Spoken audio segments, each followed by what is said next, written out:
तो आइए आज इस वीडियो में समझते हैं कि यूरिया का इस्तेमाल कैसे किया जाए, यूरिया का क्या फ़ायदा है, क्या नुकसान है, कब इसको अपने खेत में डालना चाहिए, कब नहीं डालना चाहिए, कितने मात्रा में डालना चाहिए, इन सब चीज़ों के बारे में आज हम डिटेल में समझेंगे। तो चलिए वीडियो स्टार्ट करते हैं।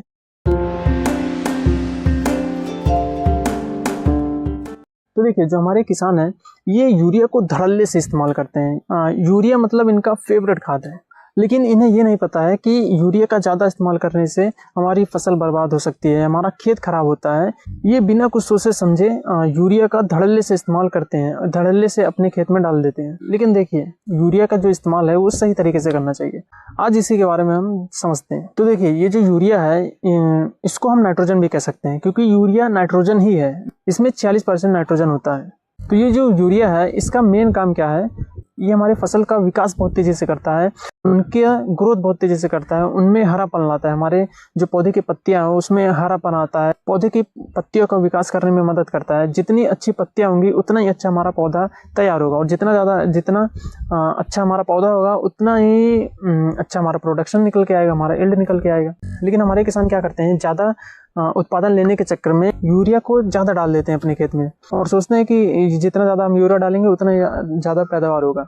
लेकिन ऐसा नहीं है। तो देखिए, ये जो यूरिया है इसमें नाइट्रोजन होता है, और ये जो नाइट्रोजन है ये हर जगह है, हमारे मिट्टी में भी पाया जाता है, हमारे हवा में भी पाया जाता है। और ये जो यूरिया बनाया जाता है ये हवा की मदद से बनाया जाता है। हवा से नाइट्रोजन को निकाला जाता है और उसको छोटे छोटे कणों में बदल दिया जाता है, जिसे हम यूरिया के नाम से जानते हैं।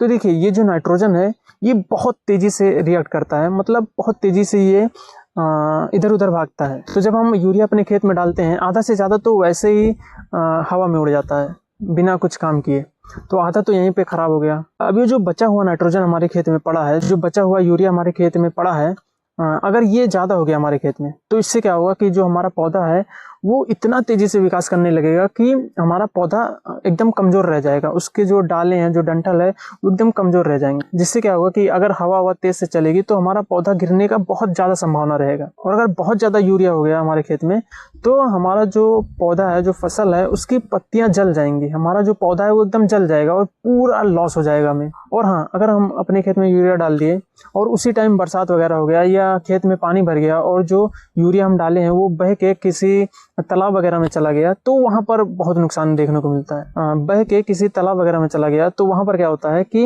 ये जो नाइट्रोजन है ये तालाब के ऊपर जो काई जमी रहती है, जो हरे हरे कलर का आपको देखने को मिलता है तालाब के ऊपर, वो उसका बहुत तेजी से विकास करने लगता है, उसका बढ़वार बहुत तेजी से करने लगता है। जिससे क्या होता है कि उस तालाब का जो पानी है उसमें जो ऑक्सीजन है, ऑक्सीजन की कमी होने लगती है। और जब ऑक्सीजन की कमी होने लगेगी तालाब के पानी में, तो उस पानी में जो रह रहे हैं जीव जंतु, जो मछली वगैरह रह रहे हैं, वो मरने लगेंगे बहुत तेजी से। और अगर कोई छोटा बच्चा गलती से उस पानी को पी लिया, उस तालाब वाले पानी को पी लिया जिसमें बहुत ज़्यादा मात्रा में यूरिया हो गया है, नाइट्रोजन हो गया है, तो यहाँ पर क्या होगा, वो जो बच्चा है वो बीमार पड़ जाएगा, उसका जो शरीर है वो एकदम नीला पड़ जाएगा। इसे ब्लू बेबी सिंड्रोम कहा जाता है। तो इसीलिए यूरिया का इस्तेमाल करिए या कोई भी खाद का इस्तेमाल करिए तो उसे सही मात्रा में इस्तेमाल करिए, सही टाइम पर इस्तेमाल करिए, सही जगह पर इस्तेमाल करिए और सही तरीके से इस्तेमाल करिए। और अगर हो सके तो आप साल में एक बार तो सॉइल टेस्टिंग कराइए, मिट्टी की जाँच कराइए। तो इससे आपको अपने खेत की मिट्टी की हर एक चीज़ के बारे में पता चल जाए, उसमें कौन सी खाद देनी है, कौन सी नहीं देनी है, और कितने मात्रा में देनी है। इन सब चीज़ों के बारे में आपको एकदम अच्छे से पता चल जाएगा। तो चलिए फिर मिलते हैं अब नेक्स्ट वीडियो में।